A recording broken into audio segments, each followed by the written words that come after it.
Alors, maintenant que vous avez bien identifié le stress et les symptômes qui sont liés au stress, on va passer à l'origine. L'origine du stress, la plupart du temps, c'est lié à quelque chose qui vous fait peur. Le truc, c'est qu'il faut pouvoir identifier cette peur et pas, de façon superficielle, mais vraiment de façon profonde. En fait, quand vous avez peur par rapport à un événement comme un examen, comme, je sais pas, ça peut être une compétition, comme, bon, quel que soit le sujet, en fait, qui vous emmène à avoir peur. Ce qui est important, c'est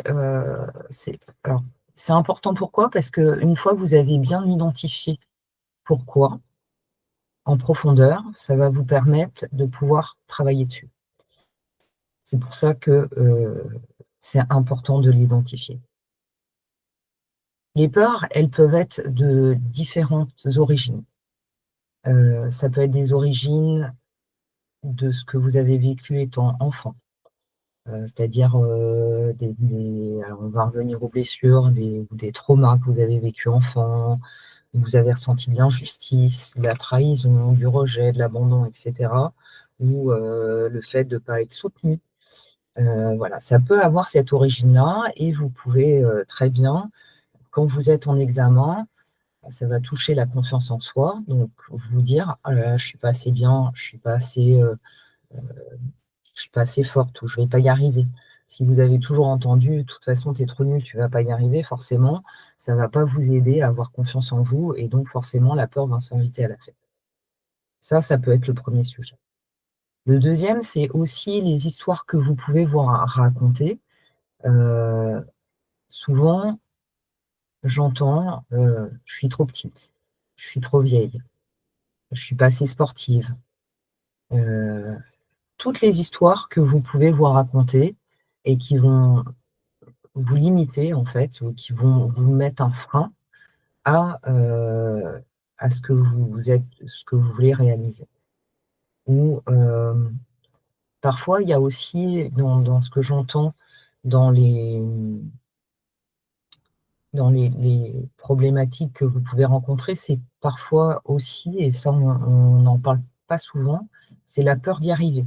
Parce que, vous avez eu, dans votre entourage, quelqu'un de plus ou moins proche qui a eu un accident de moto, plus ou moins grave, ou alors, vous vous considérez ou vous vous imaginez comme un conducteur, un peu trop rapide ou voilà, qui a un peu tête brûlée, on va dire, et cetera, et dans ces cas-là, bah, quand vous avez ce genre de choses, dans la tête, forcément, votre cerveau qui est là pour vous protéger quand même à la base, hein, pour assurer votre survie, bah, il va, vous empêcher d'y arriver.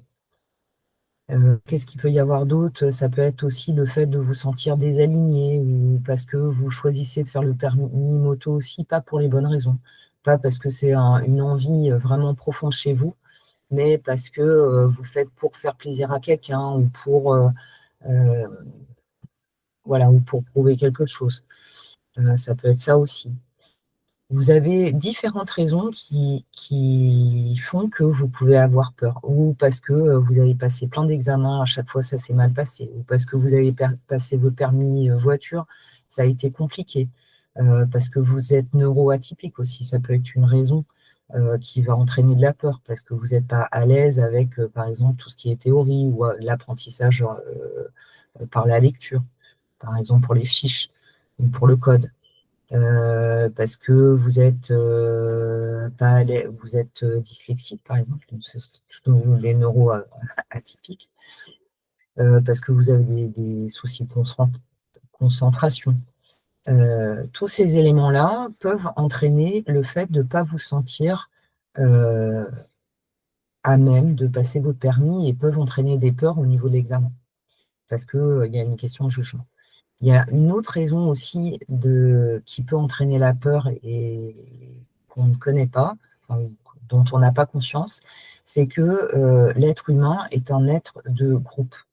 C'est-à-dire qu'avant, pour survivre, il fallait être en groupe. Si vous n'étiez pas en groupe, forcément, c'était compliqué pour gérer tout.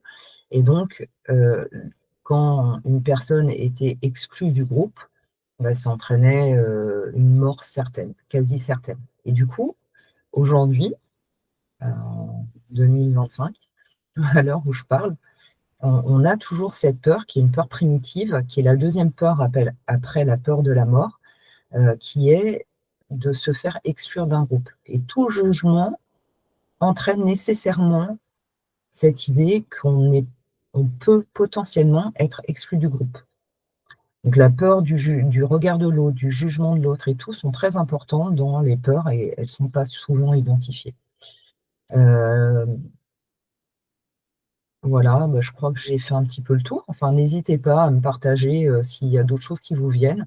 Il y a aussi la peur de l'échec qui revient souvent, mais la peur de l'échec, c'est souvent lié à des choses qu'on a entendues enfant. C'est-à-dire, tu vas pas y arriver, tu es trop nul. Ou à l'inverse, de toute façon, tu es obligé d'y arriver. Euh, Souvent, on met en lien le fait d'arriver à un objectif avec que ce soit compliqué. Hein, dans notre société, si on veut réussir, il faut travailler. Travailler, je rappelle, vient de tripalium, qui est un instrument de torture. Donc, c'est très en lien. C'est-à-dire que si on n'en a pas assez chié, entre guillemets, bah, on ne peut pas y arriver. Donc, il y a tous ces éléments-là. Euh,